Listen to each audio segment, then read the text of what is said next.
Hey guys, what's up? Welcome to another video of mine. It's Commander Belay and welcome to another video of mine.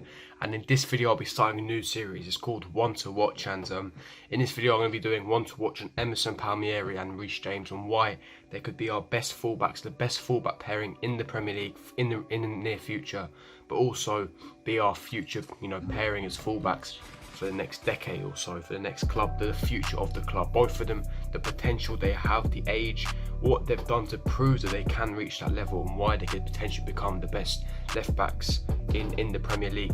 Fullbacks in the Premier League. You look at some examples ahead. You've got Robertson, Trent Alexander-Arnold. Last season, arguably the best fullbacks in Europe. The way they were there pressing, linking up, overlapping, defending, aggressiveness.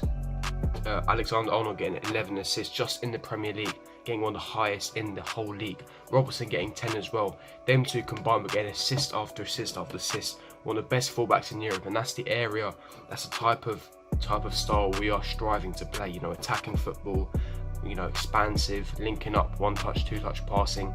But also fullbacks are critical, in modern football. Fullbacks are critical in modern football, and that's why I want to make a video on it. It's one to watch because these two players could be our future. Emerson, only 24 years of age. Reece James is coming through the youth, coming through the ranks, the academy, only 19, 20 years of age, and he was phenomenal last season at Wigan. I want to go over both of them. Obviously, before I do get into it, make sure you smash that like button, subscribe to my channel. If you're new on here, make sure you comment down below if you believe, if you agree with me. If you don't, comment down below. Do you think we need to buy a new left back this season, or do you think that we can turn Emerson into a world-class left back and be left back for the future? But hit the like button if you do enjoy this video. Don't make it to subscribe to my channel if you're new around here. Make sure you hit the bell notification so you're notified every time I do upload. But without further ado, let's get straight into it now. Going over Reece James first of all. The main question is he ready for the next level, to be in a Chelsea squad for next season? Yes or no? James is a young and energetic player, as we already know. He enjoys playing football. He relies on the qualities of other than the pace, both in the defensive and the attacking phases of the game. He's very intelligent for his age, the way he plays as well. His technique and the stamina overcome this weakness, and it prevents from limiting the game in any significant way. His backup right back, Davide Zappacosta's felt in pressure in his time at the club. Obviously hasn't had the best of times, while the first choice right back, Cesar Azpilicueta, has been showing signs of a decline. Of 29 years old, he hasn't got the pace anymore. He's lost that yard of pace, and he's not as he once was. The Spaniard has been one of our most reliable options across the defensive lines in recent years, but superb one-on-one defending seems to be slowly disappearing from his game. Even though he's a brick wall when it comes to one-on-one defending, you can always rely on him. Not many wingers get past him because of the way he defends, the style he defends, but how it is attacking, pressing, etc. Beating his man, he's unable to do that. Which shows we must be planning for the successor ASAP. What are the qualities that Reece James possesses? Let's go over that first of all. Recovery defending, delivery, underlapping runs, the agility he has, short techniques, the utility as well, his versatility to play in multiple positions. He can play midfield, centre back. He reminds me of a Philippe Lahm mould, the way he plays, his style, his physicality, his build, etc. Now let's start with the first one, the first quality, as recovery defending.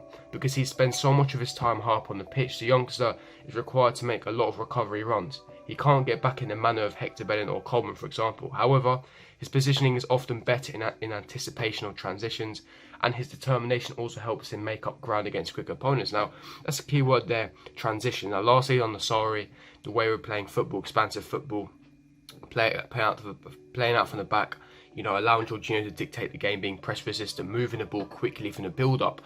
When we got counted on the transition, we conceded so many goals because on transition we never really had enough training sessions to kind of work on that, and also we didn't have the style of players to be able to stop the transition. Transition was a massive issue last season where a lot of teams got joy against us on transition by scoring on the counter, and I think that Reece James is perfect when it comes to stopping that transition. He's very good at anticipating it and covering the ground.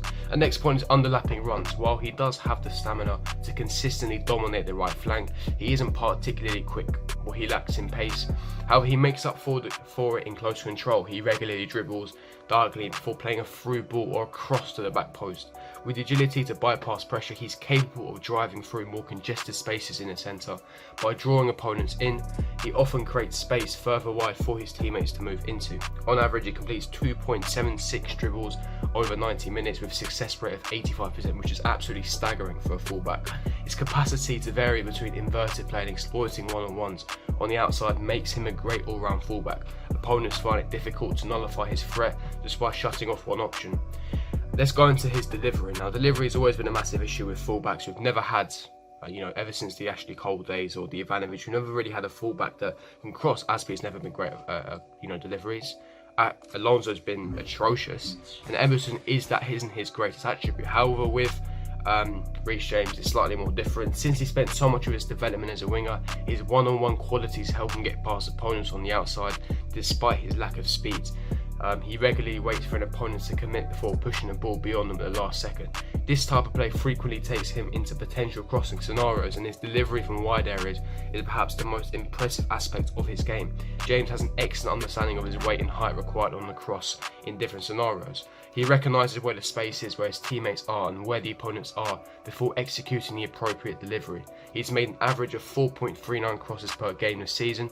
Furthermore, he engages in 6.41 offensive duels, coming out on top 57.4% of the time. His defensive duel statistics suggest room for improvement though, as he wins just 23.8% of his 6.9 per game. He does, however, record 8.39 turnovers, and his mentality suggests he'll improve on his overall defensive game.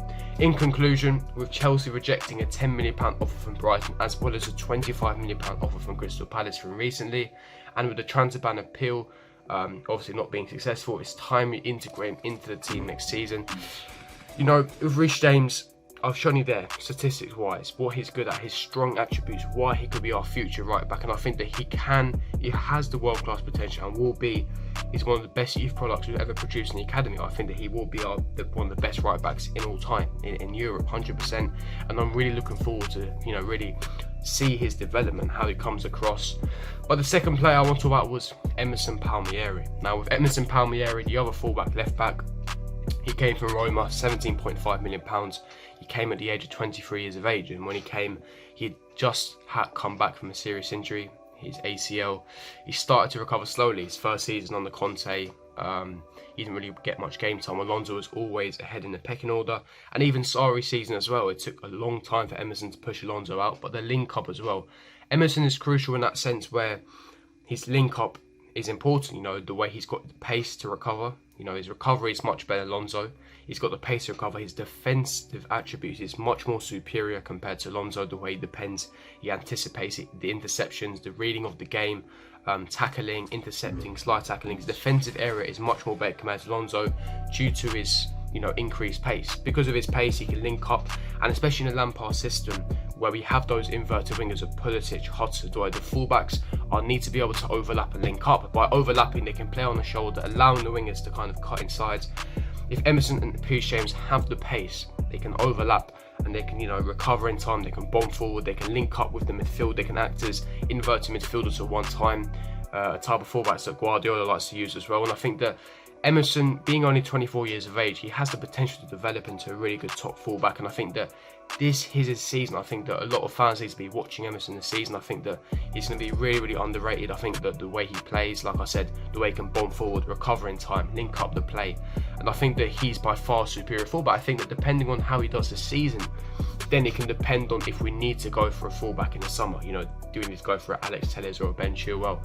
If Emerson has a world-class season or he has a staggering, phenomenal season, then I don't see if there's a reason for us to really go into the market for a left-back. I think that, like I said, this video is for Emerson and Reece James. Can they be our best fullback pairing for decades, for the next decade? Could they be one of the best Premier League fullbacks? And I think that time will tell, and we have to give them time to gel, but I'm really excited for the future, 100%, especially with Emerson. I think that Emerson, he's got a point to prove. He was going to be Alexander's replacement. He was rated one of the best Serie A fullbacks at the time. His recovery, delivery as well. How many times was he putting pinpoint deliveries? His pace, his link up, the way he overlaps. He can beat his man so well, and the fact that he's press resistant. If any players from the opposition press on him, he's able to beat his man. He can beat his man one-on-one. He's press resistant, so he won't lose the ball a lot of the time. His defending is on point. and he can link up the play, and I'm really excited to see what happens with him. And like I said, how I've described Reece James in this video as well. And yeah, that's going to wrap up the video there. If you did enjoy this video, don't forget to smash that like button, subscribe to my channel if you're around here. Make sure you hit the bell notification so you're notified for every time I do upload. Today's the big one, United versus Chelsea. Review will be out later tonight. And comment down below your thoughts, opinions. Do you agree with me or do you not? Leave me your thoughts in the comment section below. But I'll see you guys for my next video. Peace.